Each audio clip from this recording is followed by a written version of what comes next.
ఉంటది.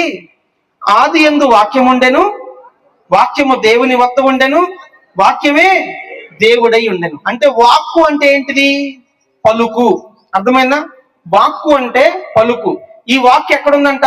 ఆది యందు వాక్యం ఉండెను, వాక్యము దేవుని వద్ద ఉండెను, ఆ వాక్యమే దేవుడై ఉండను. ఇప్పుడు ఆ వాక్యం ఎక్కడుంది అని అంటే ఆది కాండము 1వ అధ్యాయము 3వ వచనములో ఉంటదన్నమాట. అర్థమవుతుందా? ఆ మాటను ఒకసారి మనం జ్ఞాపకం చేసుకుందాం. చూడండి, 1వ వచనం నుంచి నేను చదువుతాను. ఆది యందు దేవుడు భూమి ఆకాశములను సృజించెను, భూమి నిరాకారముగాను శూన్యముగాను ఉండెను, చీకటి అగాధ జలములపై కమ్మి ఉండెను, దేవుని ఆత్మ జలములపై అల్లాడుచూ ఉండెను, దేవుడు వెలుగు కమ్మని పలుకగా వెలుగు కలిగెను. దేవునికి స్తోత్రం, హల్లెలూయా. ఇక్కడ ఏం చెప్పుకున్నాం? మొదటిగా ఆది యందు ఏముందంట?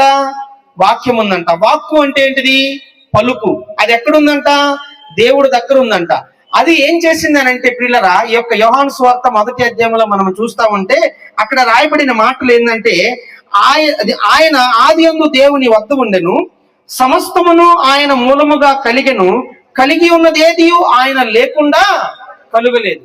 కలిగి ఈ భూమి మీద మనం చూస్తుంది కావచ్చు, చూడకుండా ఉన్నది కావచ్చు, అదంతా కూడా ఎవరి ద్వారా కలిగింది?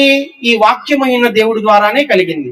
ఈ వాక్యమైన దేవుడు ఎక్కడున్నాడు అంటే ఆదిలో దేవుడి దగ్గర ఉన్నాడు. ఎలా ఉన్నాడంటే దేవుని యొక్క మాటగా ఉన్నాడు. దేవునికి స్తోత్రం, హల్లెలూయా.